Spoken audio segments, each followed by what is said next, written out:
시장의 전설들, 이 사람들은 과연 어떤 원칙으로 그 엄청난 부를 쌓았을까요? 이번 시간에는 세계 최고 트레이더들의 시대를 초월하는 전략을 함께 해부하면서 그들의 지혜, 그 비밀을 한번 파헤쳐 보겠습니다. 자, 그럼 바로 시작해볼까요? 우리가 어떤 순서로 이 전설들의 발자취를 따라갈지 한번 보시죠. 시장 분석의 선구자들부터 시작해서 오늘날의 거인들까지 차근차근 따라가 보겠습니다. 모든 것의 시작으로 돌아가 보죠. 이 혼돈의 시장에서 어떻게든 질서를 찾으려고 했던 바로 그 기술적 분석의 토대를 마련한 위대한 선구자들의 이야기부터 시작해 볼게요. 결국 이 모든 건 하나의 질문에서 시작된 거예요. 과연 시장의 다음 움직임을 예측할 수 있을까? 이 질문이야말로 찰스 다우나 리처드 와이코프 같은 선구자들이 그 엄청난 이론들을 만들어내게 한 원동력이었죠. 물론 와이코프, 리버모어, 엘리어트 같은 거장들도 정말 중요하지만 모든 것의 뿌리는 사실 한 사람에게서 시작됐다고 볼 수 있어요. 바로 추세의 아버지, 찰스 다우죠. 오늘은 그의 핵심 아이디어가 어떻게 현대 트레이딩의 뼈대가 되었는지 거기에 한번 집중해 보겠습니다. 자, 그럼 이 선구자들의 아이디어가 어떻게 구체적인 전략으로 발전했을까요? 모든 건 정말 단순한 한 가지 개념에서 출발합니다. 바로 추세라는 걸 어떻게 정의할 것인가, 이 문제죠. 다우 이론의 핵심, 진짜 놀라울 정도로 간단합니다. 고점이 계속 높아지고 저점도 계속 높아지는 상태.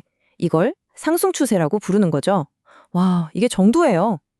그런데 바로 이 단순한 정의 하나가 지금 우리가 아는 수많은 투자 전략의 출발점이 된 겁니다. 그리고 이 이론은 곧바로 아주 강력한 실전 전략으로 이어져요.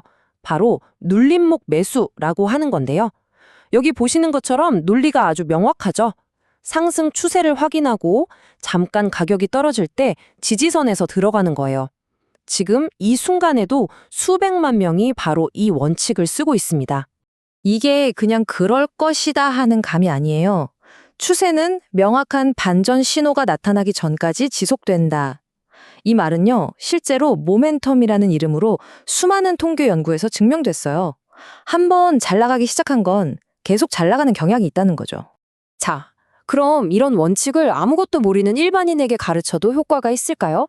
1980년대에 바로 이 질문에 답하기 위한 정말 전설적인 실현이 시작됩니다. 전설적인 트레이더 리처드 데니스가 이런 내기를 한 거예요. 내가 아무 경험 없는 평범한 사람들을 데려다가 백만장자 트레이더로 만들어 보이겠다. 그리고 자기 제자들을 터틀, 그러니까 거북이라고 불렀죠. 그러면서 이들에게 추세 추종에 기반한 아주 완벽하고 기계적인 시스템을 쥐어줍니다. 이 규칙들을 보세요. 감정이나 예측이 끼어들 틈이 전혀 없죠. 예를 들어서 변동성, 즉 ATR이라는 지표를 이용해서 매번 리스크를 똑같이 맞추고 20일이나 55일 신고가가 나오면 그냥 묻지도 따지지도 않고 사는 겁니다. 이건 예측이 아니에요. 그냥 시장의 움직임에 기계처럼 반응하는 거죠. 자, 그런데 이 전략의 진짜 비밀은 승률에 있지 않았어요. 보세요. 승률은 35%밖에 안 되죠? 10번 중에 3, 4번 이기는 거예요. 하지만 이겼을 때 평균 수익은 80%인데 졌을 때 평균 손실은 25%로 막았어요. 그러니까 비결은 자주 이기는 게 아니라 한 번 이길 때 엄청나게 크게 먹고 질 때는 아주 작게 통제된 손실만 보는 거였죠. 하지만 시장에서 성공하는 길이 꼭 이렇게 정해진 시스템을 따르는 것만은 아니에요. 오히려 완전히 정반대의 방식으로 전설이 된 두 일본 트레이더가 있습니다. 한번 만나보시죠. 이거 정말 흥미롭지 않나요? BNF라는 사람은 폭락할 때 사서 돈을 벌었고 CIS라는 사람은 신고가를 뚫을 때 사서 돈을 벌었어요. 한 명은 추세에 맞서고 다른 한 명은 추세를 따라가서 둘 다 수천억 원을 번 거죠. 이게 뭘 의미할까요? 어떤 전략을 쓰느냐만큼이나 어떤 철학을 갖느냐가 중요하다는 걸 보여주는 겁니다. 자, 그럼 이런 원칙들이 오늘날 시장을 움직이는 가장 큰 손들, 그러니까 수조 원을 굴리는 거대 헤지펀드에서는 어떻게 적용되고 있을까요? 이제 그들의 세계로 들어가 보겠습니다. 켄 그리핀, 스탠리 드러켄밀러, 폴 투더 존스. 이름만 들어도 어마어마하죠. 이 사람들은 각자 자신만의 핵심 원칙, 예를 들어 베팅 규모가 전부다 라거나 200일선은 법이다 같은 것들을요.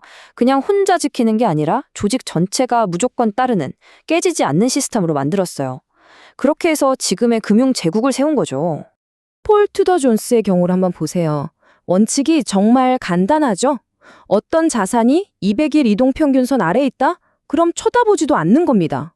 그냥 안 사요. 이 단순한 규칙 하나가 그에게는 최후의 방어선인 셈이에요. 시장에서 이렇게 명확한 자기만의 선을 긋는 게 얼마나 강력한지 보여주는 대목이죠. 자, 지금까지 우리는 정말 다양한 스타일을 봤어요. 추세에 반대로 투자하는 사람, 추세를 따라가는 사람, 컴퓨터로 모든 걸 해결하는 퀀트까지. 그런데 이 완전히 다른 대가들이 사실은 모두가 공유하는 마치 비밀스러운 약속 같은 공통점이 있다는 겁니다. 폴 투더 존스가 이런 말을 했어요.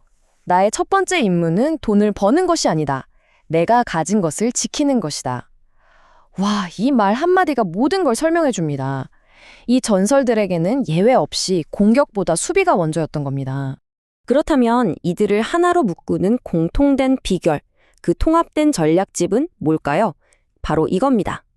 첫째, 재앙적인 손실은 무슨 수를 써서라도 피한다. 둘째, 감정은 적이니까 규칙과 시스템에 의존한다.